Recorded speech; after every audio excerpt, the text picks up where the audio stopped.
Hai adik-adik, pada kesempatan kali ini kita akan melihat bagaimana perubahan dari objek geometri yang direfleksikan dengan menggunakan bantuan koordinat kartesius. Nah, di sini kita sudah punya kucing sebagai objek geometri yang akan direfleksikan terhadap cermin yang letaknya berada di garis Y sama dengan X.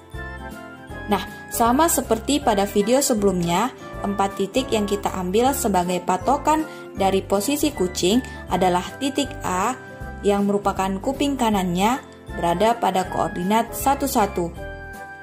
Titik B yang merupakan badan kiri kucing berada pada koordinat 34. Titik C yang merupakan kaki kiri kucing berada pada koordinat 22. Dan titik D yang merupakan kaki kanan berada pada koordinat 12.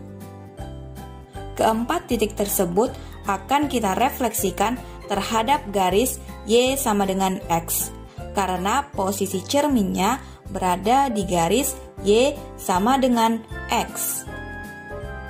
Sebelum kita refleksikan, maka kita harus mengubah bentuk kucing menjadi bentuk geometri yang lebih sederhana. Kita mulai dari refleksi titik A. Nah, titik A berada pada koordinat 16. Langkah awal yang harus kita lakukan sebelum merefleksi titik A adalah menentukan jarak dari titik A terhadap garis Y sama dengan X. Nah, di sini jarak titik A terhadap garis Y sama dengan X adalah 5/2 akar 2. Atau 2,5 kali diagonalnya. Karena jarak dari titik A ke garis Y sama dengan X adalah 5/2 akar 2, maka jarak dari garis Y sama dengan X ke bayangan titik A juga 5/2 akar 2. Hal ini sesuai dengan prinsip yang berbunyi bahwa jarak bayangan ke cermin adalah sama dengan jarak cermin ke bayangannya. Nah, bayangan titik A kita simbolkan dengan A aksen ya. Coba kalian tentukan di mana letak koordinat dari titik A aksen. Selanjutnya adalah refleksi titik B. Nah, titik B berada pada koordinat 34. Jarak dari titik B ke garis Y sama dengan X adalah setengah akar 2 atau setengah dari diagonalnya. Karena jaraknya adalah setengah akar 2, maka jarak dari garis Y sama dengan X ke bayangan titik B adalah setengah akar 2. Coba kalian tentukan di manakah posisi dari bayangan titik B. Yang ketiga adalah refleksi titik C. Titik C berada pada koordinat 22. Jarak dari titik C ke garis Y sama dengan X adalah 0,1 atau titik C tepat berada di garis Y sama dengan X. Karena jarak C ke garis Y sama dengan X adalah 0, maka bayangan dari titik C tetap berada di garis Y sama dengan X. Atau dengan kata lain, titik C tidak berpindah. Yang keempat adalah refleksi titik D. Titik D berada pada koordinat 12. Jarak dari titik D ke garis Y sama dengan X adalah setengah akar 2 atau setengah kali diagonalnya.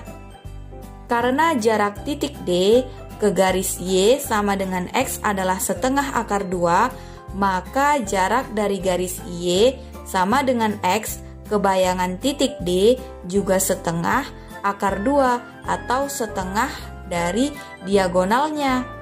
Coba kalian tentukan di manakah letak posisi dari bayangan titik D.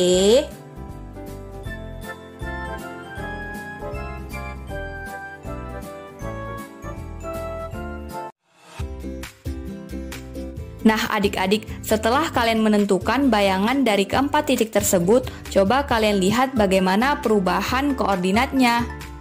Bagaimanakah perubahan nilai X dan nilai Y dari titik A ke titik A aksen, dari titik B ke titik B aksen, dari titik C ke titik C aksen, dan dari titik D ke titik D aksen.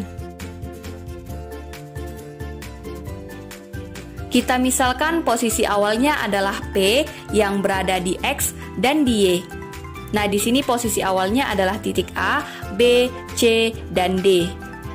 Sedangkan posisi akhirnya kita misalkan P aksen yang berada di X aksen dan Y aksen. Nah, di sini posisi akhirnya adalah bayangan dari keempat titik tersebut ya, yaitu titik A aksen, titik B aksen, titik C aksen, dan titik D aksen.